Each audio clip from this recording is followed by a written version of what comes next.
তপস্বীর মা, আমি তো জীবনে কোনো পাপ করি নাই, যে কারণে ভগবান আমার এত বড় শাস্তি দিব।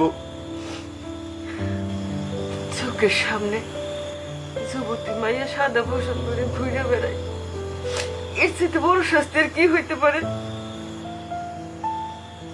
তোমরা যদি আমারে নিয়ে এইভাবে চিন্তা শুরু করো, আমি বললাম যে দুই চোখ যায় চলে যাবো। না রে মা, এমন কথা বলিস না।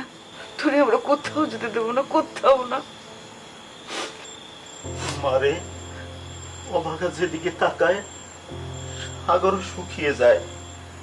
আমি তোকে কত ঝুট ঝামেলা সহ্য করে বিয়ে দিলাম, কত টাকা ঋণ করে, তবুও যদি তোর একটু সুখ হইতো কথা ছিল না। কিন্তু একই হইল, এখন আমার সাইড থেকে শুধু ধুধু অন্ধকার।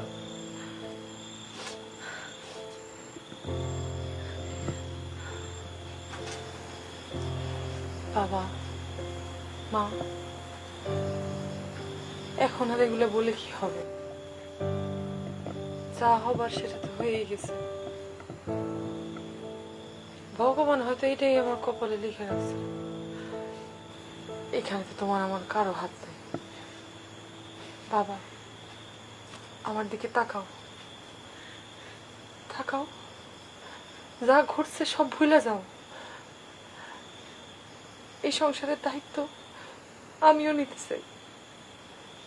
আমি তোমাদের দুইজনের সারা জীবন দেখে রাখবো, সারা জীবন।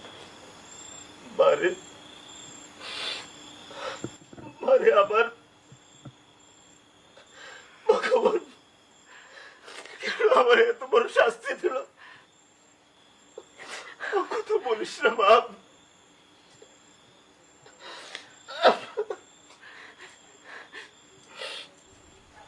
তুমি শান্ত হও তো, শান্ত হও, শান্ত হও।